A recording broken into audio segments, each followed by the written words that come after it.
utopistes, bonjour et bienvenue sur le podcast du projet Utopia, le podcast qui s'intéresse au rapport entre science et société.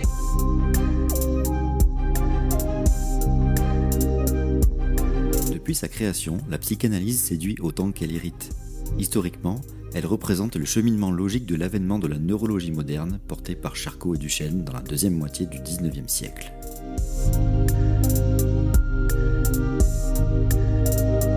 En effet, Sigmund Freud, neurologue lui-même, déduisit des travaux de Charcot sur l'hystérie qu'il existait des mécanismes inconscients qu'il passa sa vie à tenter d'explorer. Aujourd'hui, 130 ans après son invention et autant d'années de vives critiques de mieux en mieux étayées, la psychanalyse inspire encore l'intérêt et la fascination. Mais seulement en France et en Argentine. En effet, tous les autres pays du monde l'auraient abandonnée, la reléguant là où est sa place, auprès des pseudosciences. Mais est-ce que tout ça est parfaitement exact ?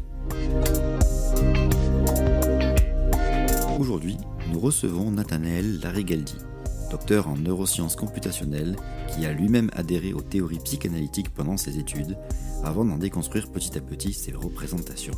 Avec lui, nous ne compilerons pas toutes les critiques faites à cette discipline, mais nous attarderons essentiellement sur son parcours et parlerons également de certaines inexactitudes concernant les critiques de la psychanalyse.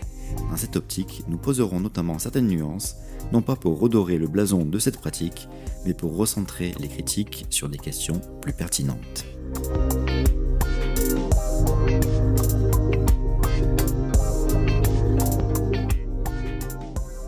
Nathanaël, bonjour. Salut Loïc. Est-ce que tu pourrais, pour commencer, te présenter, s'il te plaît ? Oui, alors moi c'est Nathanaël Larrigaldi. Donc, je suis docteur en psychologie, en neurosciences computationnelles, on va dire dans le détail. Et donc j'ai un parcours assez normal, je dirais assez typique de psychologie au niveau études, mais j'étais aussi un ancien informaticien. J'ai fait de l'informatique pendant des années. Et là, à l'heure actuelle, je suis chercheur postdoctoral à l'université d'Aarhus, où je fais des sciences cognitives, donc en fait toujours de la psychologie en fait. Donc ça se situe pas en France, il me semble.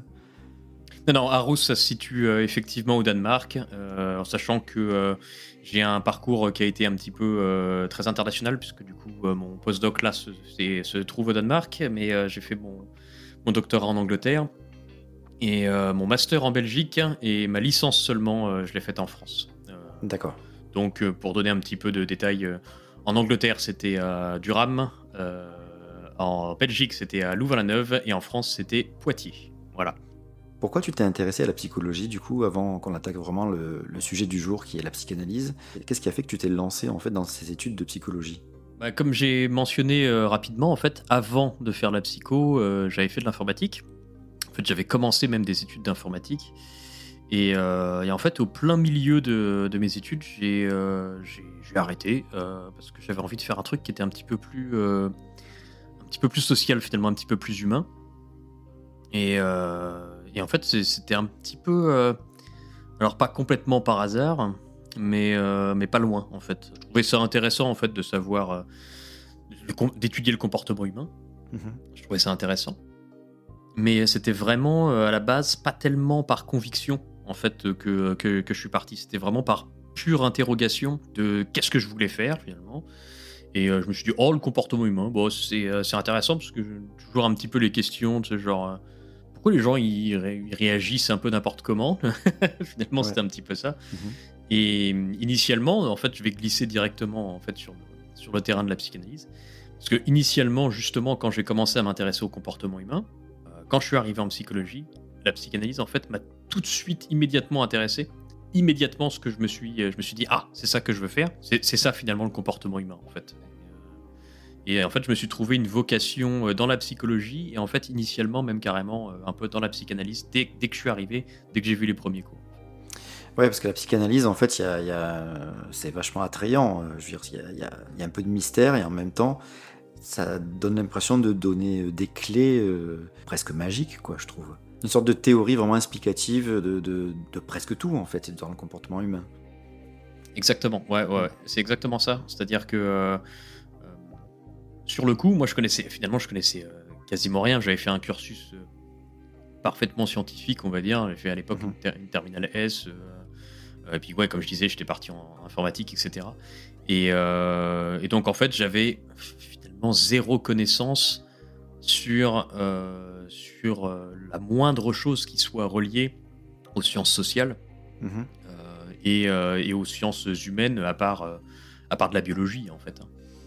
Donc c'est tellement finalement assez éloigné. Donc du coup, c'était très attrayant parce que effectivement, la psychanalyse me donnait un petit peu l'impression d'avoir un peu réponse à tout en fait. Et comme si on avait déjà en fait découvert, compris ce que c'était que l'esprit humain en très grande partie en fait, et que genre on était capable vraiment de prédire finalement les comportements humains, de les comprendre profondément, etc. Et est-ce qu'il y a des exemples précis de choses qui t'ont vraiment marqué, qui t'ont vraiment fasciné en fait, au point d'y adhérer à fond, quoi? La première chose moi qui m'a fait accrocher, c'était quelque chose qui n'a rien à voir avec le contenu même. C'était en fait le simple fait que c'était enseigné à l'université. Ça pour moi à l'époque, quand je suis arrivé à l'université, j'avais un espèce de respect inconditionnel en fait pour le savoir universitaire. Et en fait pour moi, à partir du moment où c'était enseigné à l'université, on était sur une connaissance qui était incroyablement solide par défaut. Ouais, je vois. Et donc même s'il y avait des choses que je ne comprenais pas ou qui me paraissaient bizarres ou qui étaient un petit peu étranges, je me disais que automatiquement en fait soit c'était moi qui n'étais pas assez malin pour comprendre le sens profond en fait de l'enseignement, soit il fallait juste que je l'approfondisse encore un peu plus pour finalement comprendre comment est-ce que tout ça faisait sens. Et c'était juste que j'avais pas assez de connaissances. Et puis, tu n'avais pas de raison de remettre en cause ce que disaient les profs, quoi, tout simplement. Ouais, exactement. À ce moment-là, quoi. C'était des professeurs à l'université. Donc, du coup, ils savaient forcément des choses que moi, je ne savais pas. C'était obligatoire. Et ce qu'ils enseignaient, ils auraient, dans mon esprit, à l'époque, c'était pas possible qu'un prof à l'université enseigne quelque chose qui ne soit pas triplement vérifié, qui soit vraiment quelque chose de très, très solide, quoi. Donc, je partais du principe que, même si ça pouvait arriver qu'ils se trompent un petit peu, dans l'essentiel, de toute façon, ils avaient raison, quoi, par défaut. Mais la plupart des choses qu'on enseigne en psychologie, et même pas que en psychanalyse, en général, c'est des gros sujets, c'est-à-dire des trucs qui ont été, qui sont connus depuis longtemps, qui sont enseignés depuis longtemps, etc.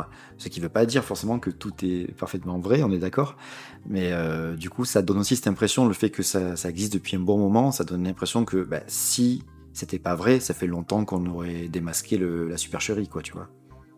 Exactement, il y a aussi ce côté-là, effectivement, je vais dire, Freud, ça a plus d'un siècle, et ça avait déjà, quand j'ai fait ma licence de psychologie à la base, ça avait déjà plus d'un siècle, et donc effectivement, il y a ce côté-là aussi, si 100 ans plus tard on l'enseignait encore, c'est que, si jamais c'était nul, on s'en serait rendu compte avant, c'est ce que je me disais à l'époque. Tu as adhéré jusqu'à quel point, en fait, aux théories de la psychanalyse à ce moment-là? Et pendant combien de temps, en fait, aussi? Au début, je pense les premiers cours, ça rejoint aussi le morceau de question que tu me posais tout à l'heure. Les premiers exemples, on va dire, ils me paraissaient solides quand on voit un petit peu ce que c'est les crises d'hystérie à la Charcot, etc. Donc il y a des gens qui comme s'ils s'évanouissaient ou comme s'ils faisaient des crises d'épilepsie, mais en fait c'est pas de l'épilepsie, etc. Donc ce genre d'observation me paraissait médicalement solide, entre guillemets, parce que en plus de ça, ça a été fait par des neurologues, observé par des neurologues à l'époque, etc. Ouais. Donc je partais du principe que c'était extrêmement scientifique. Et donc tous ces exemples-là, en fait, au début, ont largement conforté mon impression que c'était quelque chose de solide et de très scientifique. Et pendant plusieurs années, en fait, j'ai adhéré à la psychanalyse parce que, en fait, j'avais vraiment pas beaucoup de raisons de la remettre en question, parce que on n'avait pas vraiment les cours qu'on avait, je dirais, de méthodologie scientifique à la fac, c'était quand même relativement pauvre. Et en fait, j'avais surtout tout un système social en fait autour de moi où tout le monde était psychanalyste. Genre, oui, plutôt psychanalyste, orienté, ouais, voilà. D'obédience psychanalytique. Voilà, c'est ça, d'obédience psychanalytique, exactement. Et notamment des gens qui arrivaient en psycho en étant notamment des enfants de psychanalystes. Donc forcément, pour eux, c'était très clair en fait que la psychanalyse était quelque chose de très solide et de très souhaitable en fait. Et ça a été finalement mes premiers amis à l'époque où j'étais en psychologie. Et donc forcément, on parlait de psychanalyse tout le temps. Ouais, je vois. C'est que ça, parler de psychanalyse. Mais du coup, tu t'es pas spécialisé en psychanalyse, malgré cet attrait-là. Alors, en fait, j'ai pas eu le temps, parce que donc j'ai fait ma première et ma deuxième année de fac, en étant très psychanalytique. Et puis, je dirais, vers la fin de ma deuxième année de fac, en fait, j'ai plein d'histoires simultanées, en fait, qui s'entrecroisent. Parce que vers la fin de ma deuxième année de fac, en fait, j'ai commencé à faire des attaques de panique, donc rien à voir avec mes études, mais j'ai fait des attaques de panique. Donc j'avais un trouble panique finalement qui s'est installé pendant quelques mois. Et donc le premier truc que j'ai fait évidemment en voyant ça, c'est que j'ai été consulter un psychanalyste. D'accord. Je vais pas alors c'est assez sordide, mais je vais pas pouvoir rentrer dans tous les détails possibles et imaginables, parce qu'il y a vraiment des trucs qui sont alors c'est pas des choses qui sont graves, mais c'est des détails que finalement je peux pas vraiment révéler dans un podcast, parce que finalement c'est trop n'importe quoi, et il y avait beaucoup de choses qui étaient complètement sexualisées sans aucune raison. Oui, je vois. Ce genre de choses, quoi. Donc là je peux pas dans une conversation privée je pourrais en parler, mais là c'est un petit peu plus compliqué. Mais en fait, ça m'a fait un gros coup, en fait, un gros choc quand j'ai vu que que la psychanalyse se passait comme ça, en particulier parce que c'était pas n'importe qui, en fait, mon psychanalyste. C'était en fait un prof à l'université. Je m'en doutais. Qui enseignait. Voilà. Ouais. Forcément, moi, avec mon respect pour tout ça, et puis je me suis dit, comment trouver un bon psychologue ? Autant prendre le meilleur. Et non seulement c'était un prof à l'université où j'étais, mais c'était aussi un prof il était aussi professeur à Paris. Là où on était, il y avait une réputation de fou.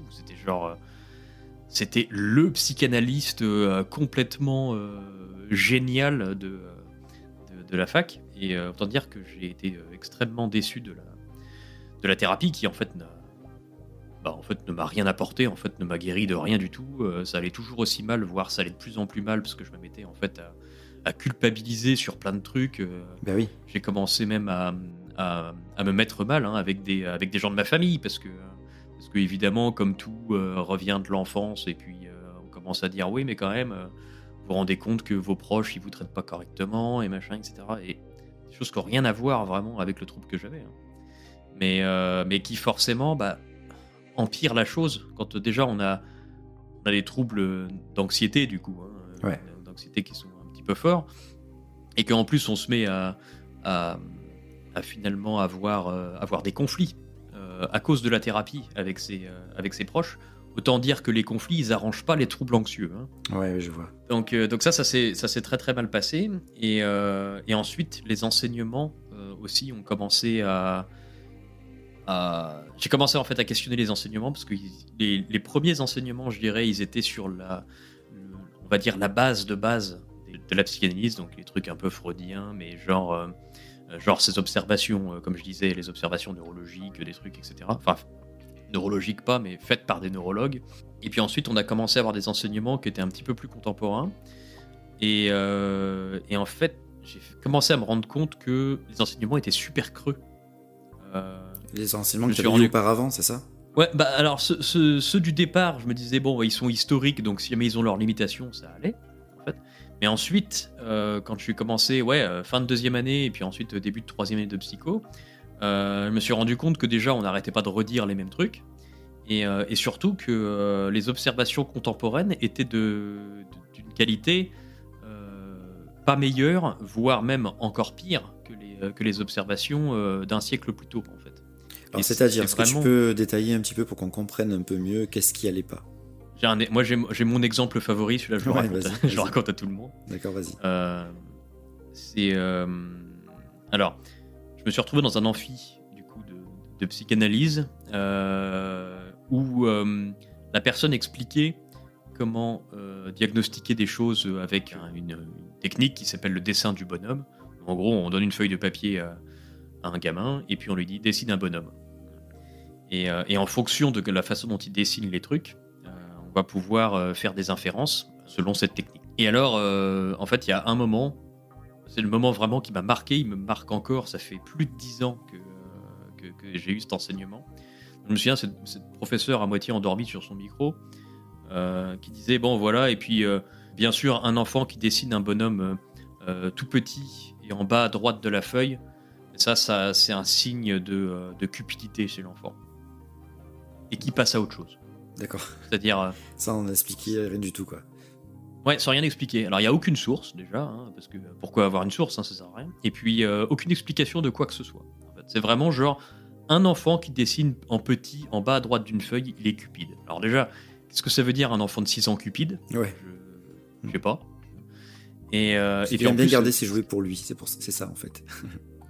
Ouais, voilà, ça doit être quelque chose comme ça, ouais. Et c'était, en fait, je me souviens encore, j'ai trouvé ça tellement d'une stupidité affligeante que ce jour-là, en fait, je me souviens particulièrement de cette anecdote parce que c'est l'anecdote où j'ai dit, j'en ai fini avec la psychanalyse, en fait.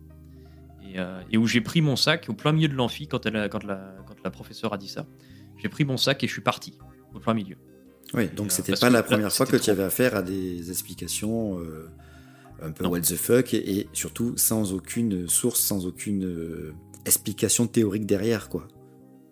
Ouais, c'est ça. Et puis j'avais commencé aussi à questionner, parce que j'ai lu quand même pas mal de bouquins aussi de psychanalyse, vu que ça m'intéressait. Et en fait, je me souviens par exemple une autre fois, j'avais lu un auteur. Ouais, je supportais pas déjà, moi en tant que psychanalyse, je supportais pas Bettelheim. Ouais. Notamment parce que l'une des grandes contradictions de la psychanalyse que je trouve toujours extraordinaire parce que tout le monde le fait, c'est de dire que on peut pas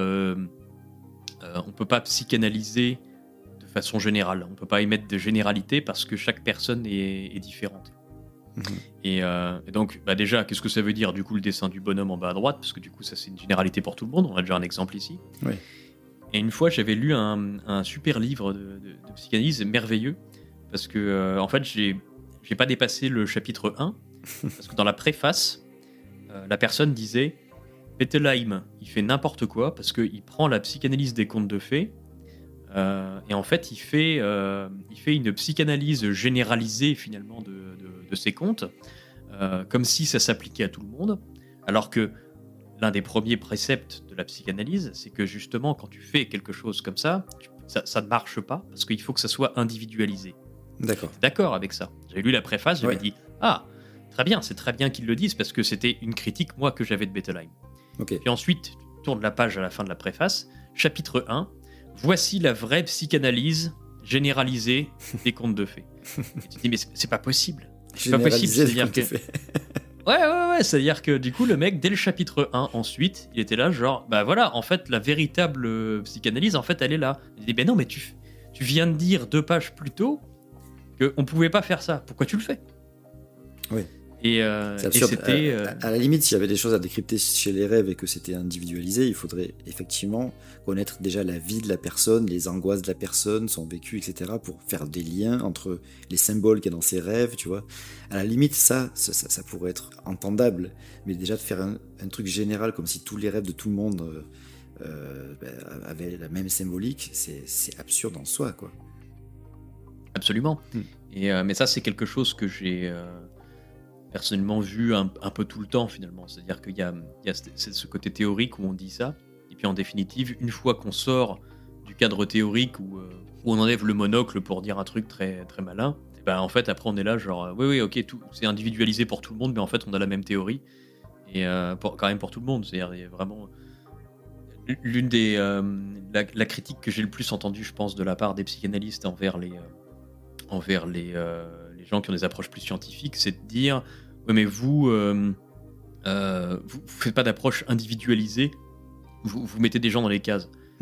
Et il n'y avait pas plus ardent défenseur de mettre les gens dans des cases que les psychanalystes à chaque fois dans la pause déjeuner, tu vois.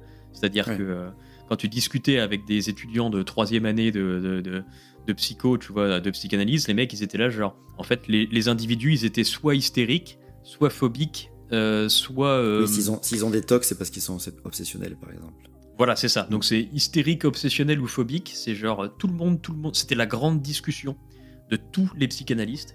Parce que forcément, ils ont en face d'eux des gens qui sont pas dans des structures psychotiques, dans la théorie psychanalytique. Parce que forcément, les structures psychotiques, c'est des gens qui finalement ont des formes de délire, en général. Oui. Donc c'est la schizophrénie, la bipolarité, ce genre de choses. Et par opposition, il y a d'autres trucs, mais en général, par opposition, il y a les structures effectivement névrotiques qui sont ces trois grandes structures. Et donc c'est assez ironique d'avoir des gens qui disent ah non mais nous on met pas les gens dans des cases et qui en fait en définitive sont capables de mettre chaque individu dans une case parmi trois, comme s'il existait finalement chez les individus entre guillemets sains 3 archétypes dont tu peux pas dévier.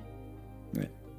Et donc l'ironie et puis c'est surtout la constante hypocrisie en fait des arguments, et c'est aussi un truc qui m'avait choqué progressivement, parce que évidemment moi quand j'étais arrivé en psycho je le faisais aussi tout le temps. Et une petite remarque au passage, c'est vrai que c'est quelque chose qu'on retrouve aussi dans les médecines douces, tu vois, les médecines alternatives. On entend souvent dire que la médecine conventionnelle elle est pas assez individualisée. C'est exactement la même chose, qu'elle soigne des maux globaux en fait chez des gens, alors que les gens ils sont chacun différents, ils ont chacun leur spécificité. Oui, effectivement. Et j'aurais tendance à dire, il y a même la conclusion aussi est un peu la même, parce que dans les pseudosciences, dans les médecines douces aussi, de manière générale, tu soignes tout le monde avec la même chose. Et oui, mais c'est exactement donc du pareil, coup, oui. même s'il n'y a pas forcément le diagnostic qui est complètement le même pour tout le monde, contrairement à finalement à la psychanalyse, par contre, le soin, il est toujours le même. Certains ils vont dire ah, j'ai des approches individualisées, jeûne pour tout le monde. Oui. C'est pas individualisé du coup. Ouais. Non, et puis ça oublie vite aussi que dans la médecine conventionnelle, on va par exemple faire des prises de sang. Donc ça veut dire regarder qu'est-ce que la personne elle a comme comme symptômes biologiques. Donc là c'est carrément individualisé quoi. Quand tu fais des examens un peu poussés sur ton corps, c'est individualisé. Tu ne peux pas dire que c'est un truc général. C'est pas des soins généraux. Voilà, donc, absolument, ouais, voilà. Tout à fait. Après, si je peux me permettre la critique du système. Ah oui, mais j'en ai aussi. Il y a de plus en plus de papiers d'ailleurs qui sortent sur la médecine qui disent que justement il faudrait tendre vers une individualisation un peu plus poussée. Mais voilà. Ouais.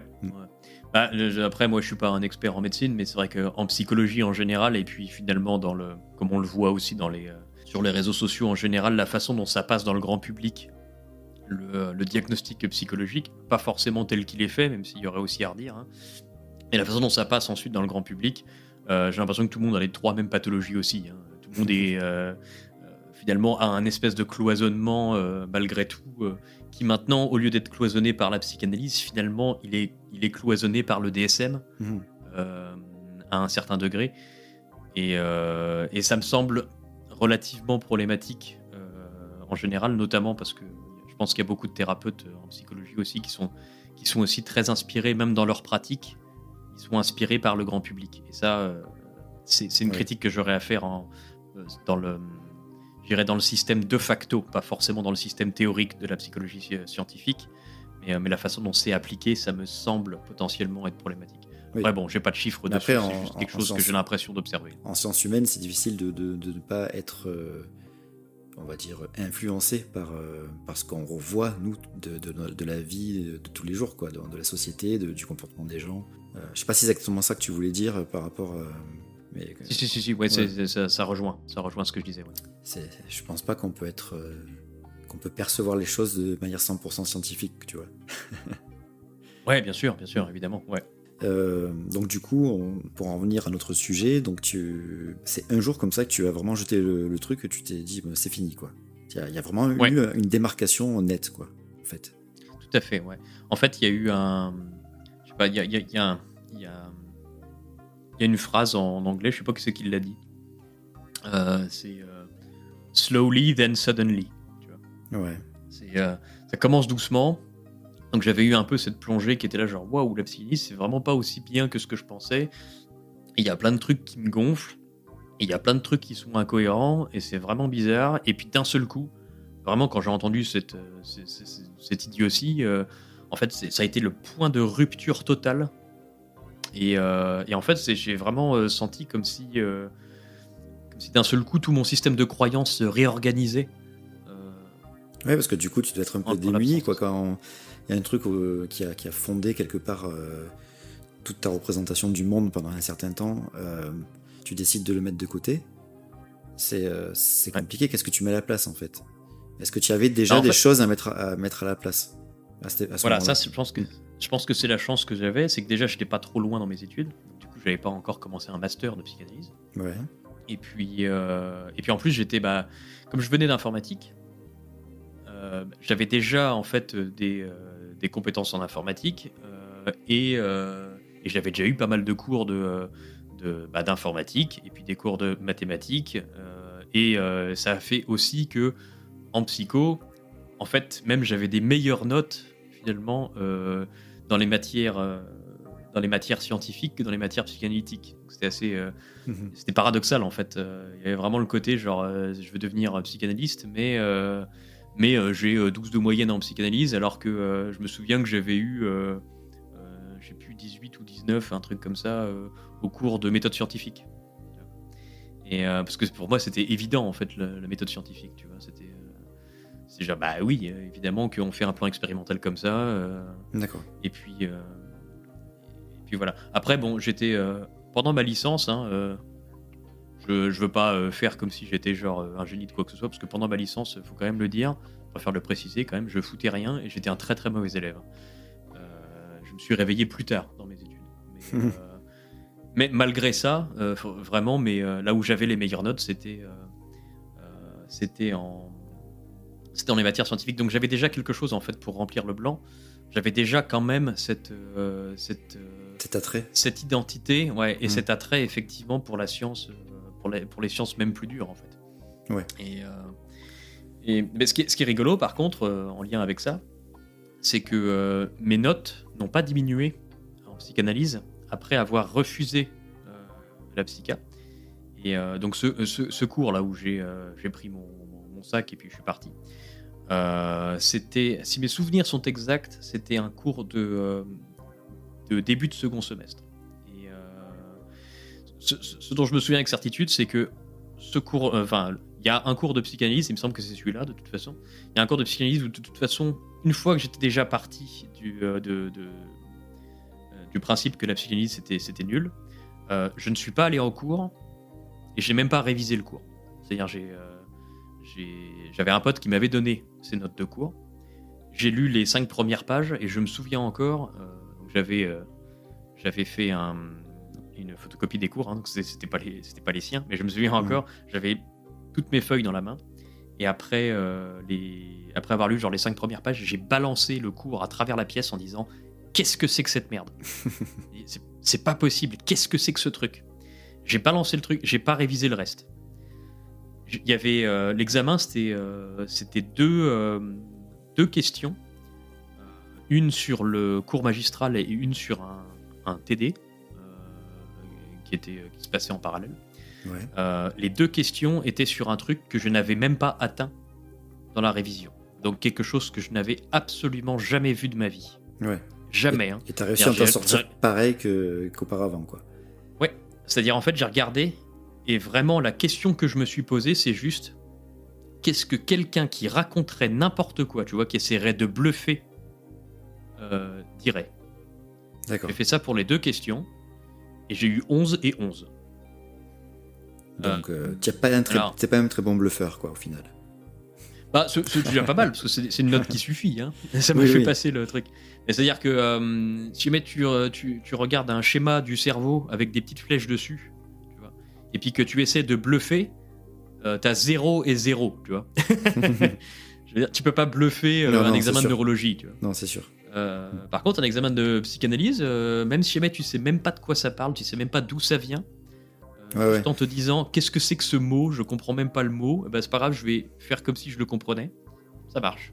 Justement, tu vois, on va attaquer une partie pendant quelques minutes, si tu le veux bien, une partie critique de la psychanalyse, mais critique que tu fais aujourd'hui, du coup. Et je vais commencer, moi, même si c'est pas moi qui suis l'invité aujourd'hui, mais là, ce que tu me dis, ça me fait vraiment penser à quelque chose.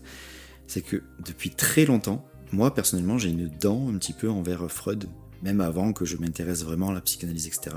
Ce que je comprenais de sa manière de faire, pour moi, c'était la même chose que les gens qui font des analyses littéraires, tu vois. Les gens qui vont interpréter ou surinterpréter ce qu'a voulu dire l'auteur. Sauf que lui, il le fait avec les gens. Et moi, j'ai toujours eu ce regard-là, en fait, sur ce mec-là. Et j'arrivais pas à comprendre, en fait, comment ça pouvait être autant apprécié, en fait. Et du coup, vu qu'à l'époque, je pensais que toute la psychologie se basait sur Freud, hein, comme beaucoup de gens, j'avais un petit peu du mal avec la psychologie. Et petit à petit, après, j'ai appris déjà la différence entre psychologue, psychanalyste, psychiatre, ce genre de choses. D'ailleurs, peut-être qu'il faudrait qu'on en parle. Et après, j'ai un peu approfondi la psychologie plus scientifique. Et donc, du coup, j'ai vraiment vu la différence. Est-ce qu'avant qu'on attaque les critiques, on peut parler justement de cette différence entre psychologue, psychiatre et psychanalyste et psychothérapeute en général? Ouais, bon, c'est pas une distinction très difficile. Hein. Non, mais c'est vrai qu'il y a beaucoup de gens qui ne la connaissent pas et je pense que c'est toujours bien de la rappeler. Au cas où il y a des gens qui ne connaîtraient pas, qui nous écoutent. Tout à fait, ouais. Bah, tout simplement, psychiatre, c'est faut avoir fait médecine et avoir fait une spécialisation en psychiatrie, du coup. Oui. Psychologue, faut avoir fait un bac plus 5, donc jusqu'au master en psychologie, sachant qu'il y a différentes spécialités. Oui, et du coup, on peut peut-être préciser aussi que du coup, les psychiatres peuvent prescrire tout un tas de médicaments. Oui, tout à fait. Ce que ne peuvent pas faire les psychologues puisqu'ils ne sont pas médecins.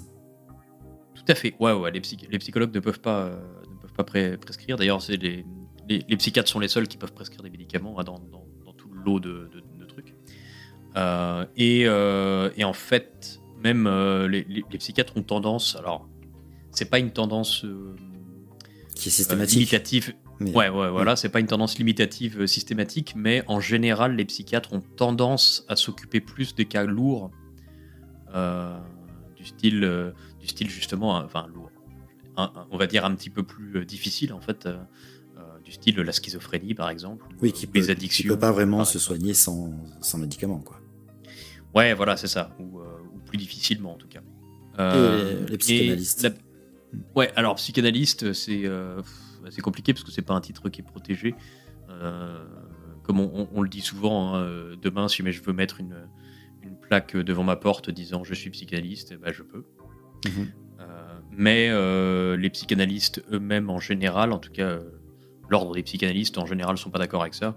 Oui. Je me souviens plus des critères exacts pour devenir psychanalyste, mais en gros, il faut avoir fait une psychanalyse soi-même pendant un certain nombre d'années. Oui, et après, si on veut être inscrit effectivement à la liste des psychanalystes de France, il faut avoir fait ce cursus-là, d'avoir fait une psychanalyse soi-même, d'avoir été analysé soi-même, du coup, d'être allé jusqu'au bout, en tout cas, un certain nombre d'années suffisantes pour que le psychanalyste qui nous a analysé estime qu'on est capable, finalement, de nous-mêmes de devenir psychanalyste. Absolument, et c'est très bien vu chez les psychanalystes d'avoir fait un cursus de psycho aussi. Oui. Faut quand même le dire, de manière générale, je veux dire, la plupart des gens qui veulent faire de la psychanalyse, ils font quand même leur master de psychologie. Juste, ils font un master spécialisé, du coup, en psychanalyse, comme ça peut se trouver en France sans trop de soucis. Et même, je pense, à l'heure actuelle, c'est tout à fait...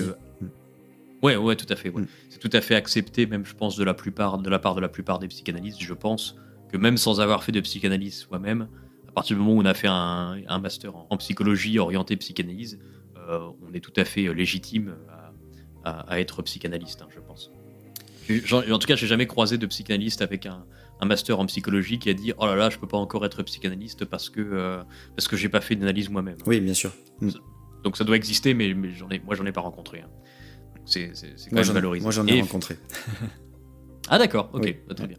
Les psychiatres aussi peuvent avoir une orientation tout à fait psychanalytique. Il y a encore, je pense que jusqu'à encore il y a pas longtemps, c'était encore très majoritaire en France.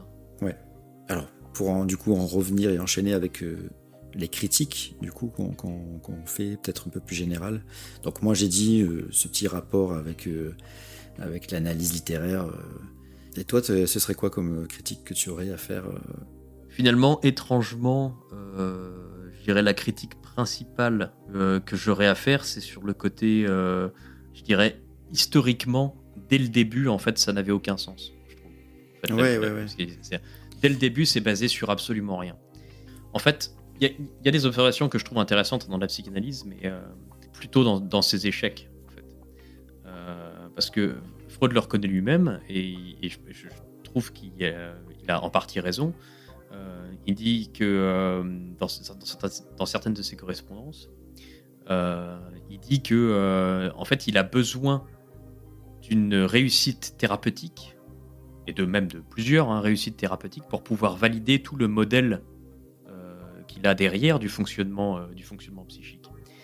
Et en fait, c'est un peu un des problèmes méthodologiques qu'a la psychanalyse, c'est qu'elle propose en fait un modèle qui est extrêmement complexe et très extrêmement détaillé en fait de plein de choses finalement. Et il n'y a aucun moyen de valider point par point tous les petits machins qu'il y a dedans. Je sais pas moi, le complexe d'Oedipe, comment tu valides juste ça tout seul en fait. Encore un truc général difficile. en fait, en plus. Ouais, c'est ça. En plus de ça, oui, voilà, encore un truc qui est complètement pris comme une généralité. Et donc, faut valider toutes ces choses petit à petit. Et le seul moyen qu'a la psychanalyse, étant donné tout le framework qu'il y a derrière, tout le modèle en fait énorme qui est à valider, c'est de pouvoir dire, regardez, ça soigne. Si jamais ça soigne de façon systématique, on peut commencer à dire, ah, il y a peut-être quelque chose quand même qui fait sens là-dedans. Et en fait, en général, les réussites de la cure psychanalytique, c'est pas un truc qui est super clair en fait. Ouais. Et justement, Freud notamment, dans la correspondance où il dit j'ai besoin de réussite thérapeutique pour pouvoir prouver mon modèle, le truc c'est que la raison pour laquelle il dit ça, c'est justement parce qu'il n'arrive pas à soigner les gens en fait. Mhm. Et donc du coup, il part de grandes théories avant même et il rajoute plein de trucs dans la théorie, etc., avant même d'avoir la moindre observation qui confirme quoi que ce soit, finalement. Les seules observations desquelles il part, en plus de ça, c'est un mélange de ce que disent ses patients et d'interprétation de ce que disent ses patients, basé sur ce qu'ils pensent, globalement, que les choses fonctionnent, en fait. Et ça, méthodologiquement parlant, c'est quand même super faible. Et j'ai jamais vu, moi, la psychanalyse vraiment dépasser ce genre de choses, parce que toutes les interprétations qui sont faites, en fait, elles sont basées sur un modèle qui de base n'est pas validé lui-même, en fait. Et en fait, ce qui est hallucinant, c'est que, en tout cas, peut-être pas tous, mais en tout cas, de nombreux psychanalystes, puisque j'en ai lu quand même quelques-uns. J'ai lu Alice Miller, j'ai lu Bettelheim, j'ai lu... alors, Lacan, j'ai vite abandonné parce que c'est juste insupportable. Oui. Dolto, voilà. Et sûrement un ou deux autres que j'oublie. Mais à chaque fois, c'est systématique. À chaque fois, ils inventent des trucs. C'est-à-dire qu'ils apportent des trucs qui sont pas du tout dans la théorie de Freud à la base. Mais eux, c'est pareil, c'est pas plus validé. C'est exactement la même méthodologie. C'est-à-dire ils ont remarqué un truc et du coup, ça devient une vérité. C'est un truc de fou. Je pense par exemple au fameux extrait de Dolto où elle explique que le mot lit, L-I-T, donc le lit des parents, en fait c'est le même mot que L-I-T, lire, du verbe lire. Et que les enfants qui ont des difficultés à apprendre à lire, c'est parce qu'en fait la question de la sexualité des parents, elle est taboue. Et donc le lit des parents devient quelque chose de tabou, et donc c'est pour ça qu'ils ont des difficultés à apprendre à lire. Je veux dire, mais c'est absolument sorti du cul. Ouais, c'est le cas de le dire en plus. C'est vraiment c'est incroyable, quoi. Ouais, et en fait, je dirais le gros de la méthodologie psychanalytique, malheureusement, il est basé sur cette espèce d'impression assez difficile c'est difficile de mettre le doigt dessus, tu vois. L'impression que ça fait une histoire intéressante. À partir du moment où tu peux sortir un concept et où ce concept, là, si tu arrives à l'expliquer correctement à une personne lambda, ça lui ferait genre c'est un peu plisser les yeux et dire ah ouais, tu vois, hop, c'est bon, c'est validé. C'est ça la méthode de validation en psychanalyse telle que moi je l'aperçois. Tu vois. C'est-à-dire si ça fait dire waouh, ça a l'air intelligent, eh ben ça suffit. Si ça a l'air intelligent, c'est que c'est vrai. Ouais. Bah, ça peut être intéressant. Par exemple, dans l'analyse littéraire, même si c'est pas vrai, ça peut être intéressant parce que ça peut ouvrir des portes, ça peut faire réfléchir, ça peut amener des questionnements, etc. Mais là, le problème, c'est qu'on parle de gens qui se disent, en fait, comprendre ce qui se passe dans la tête des autres, quoi. Et ça devient vraiment problématique à ce niveau-là, quoi. Ouais, tout à fait. Et en fait, je suis très d'accord avec ce que tu dis. Je pense que effectivement, dans une analyse littéraire ou même une analyse d'œuvre sur n'importe quoi d'art en général, ça peut être très intéressant parce que tu vois, ça rejoint ce que je disais. Ce qui est intéressant dans la psychanalyse, c'est quand ça fait des belles histoires. Et faire des belles histoires, c'est ce qu'on demande à l'art, en fait. Tu vois, l'art, c'est se raconter des histoires qui motivent ou bien qui font avancer, qui font réfléchir, qui donnent un but un peu à l'existence. Et c'est quand même... je pense pas que ce soit très, très déconnant de postuler que en tant qu'être humain, on aime bien les histoires. Parce que nos journées à soit à lire des livres, soit à regarder des films et des séries. Donc on aime bien ça, les histoires. Et donc, finalement, une méthodologie qui permet de raconter des histoires qu'on a tendance à trouver fascinantes, c'est très bien. Finalement, c'est très utile pour effectivement peut-être trouver quelque chose qui nous amène à apprécier l'existence. Donc en ce sens-là, moi j'ai effectivement pas de souci avec la psychanalyse appliquée à l'interprétation artistique. Mais comme tu dis, le problème c'est quand on se retrouve à devoir potentiellement soigner des gens ou les faire aller mieux, etc., leur raconter des histoires. Le problème, c'est que les histoires qui nous motivent, nous, ça peut être des histoires qui font peur aux autres et qui les empêchent d'avancer, potentiellement. Donc tout ça, c'est des choses qu'il faut vérifier. Vérifier quand on fait du bien à nos patients ou quand on leur fait du mal. Et ça, c'est une question qui est super, super compliquée. Oui, mais après, c'est vrai qu'il faut faire attention, même quand on interprète des œuvres, de ne pas confondre le fait que ce soit une interprétation personnelle et le fait que l'auteur ou l'artiste ait voulu dire quelque chose. Je pense qu'il y a des méthodes à aussi appliquer pour éviter ces biais-là. Mais en général, je pense que le plus simple, c'est aussi de se rappeler constamment qu'on peut surinterpréter ou on peut avoir une interprétation toute personnelle des choses. Et c'est d'autant plus problématique, comme on le disait, lorsqu'il s'agit de comprendre les gens. Ouais, tout à fait. C'est-à-dire que, encore une fois, dans ma façon de le voir, moi, c'est si jamais la psychanalyse, en fait, est utilisée dans le sens artistique que pour produire des histoires, finalement, ça revient au même que d'avoir...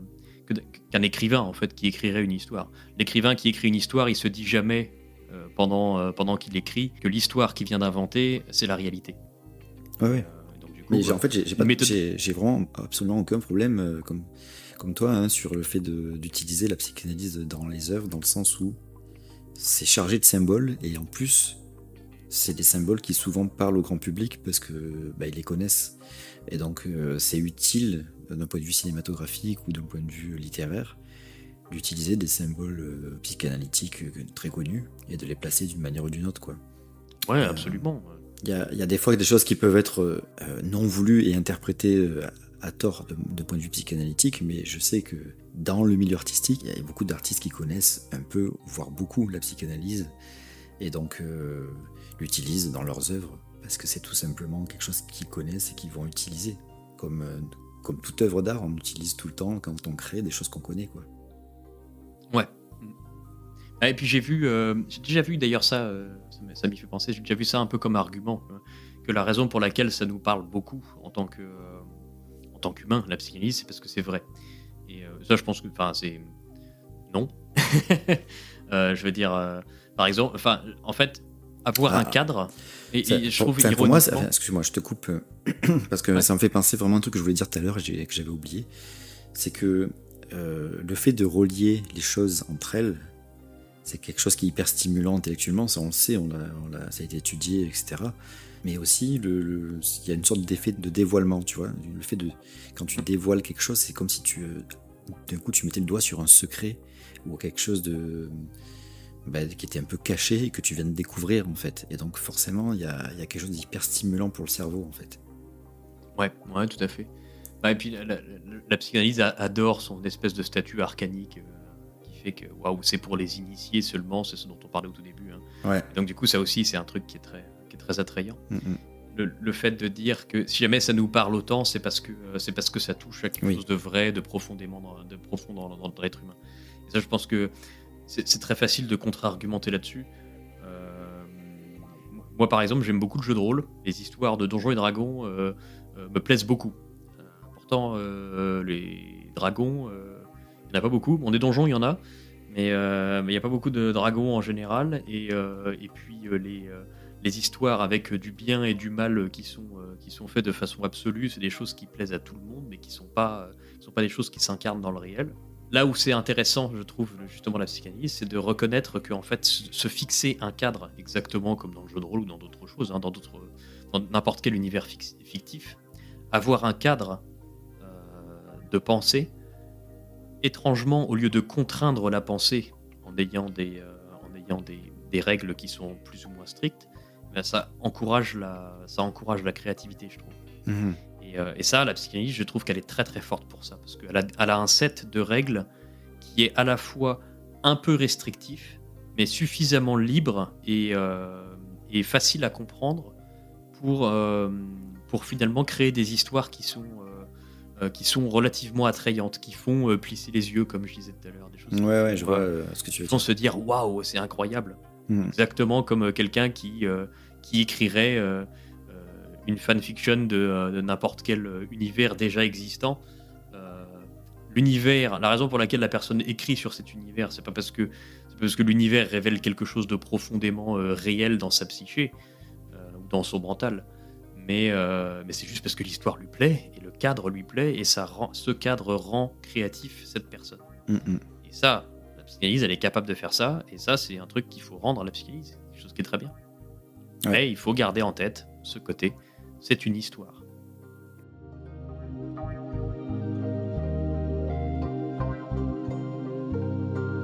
Voilà, nous arrêtons là aujourd'hui. Dans la deuxième partie, nous aborderons avec Nathanaël les idées reçues qu'on peut souvent entendre sur la psychanalyse, mais surtout les idées reçues portées par les anti-psychanalyses, car l'honnêteté intellectuelle et la nuance sont toujours nécessaires et permettent de recentrer les critiques sur des points véritablement pertinents. Allez, à bientôt sur le projet Utopia.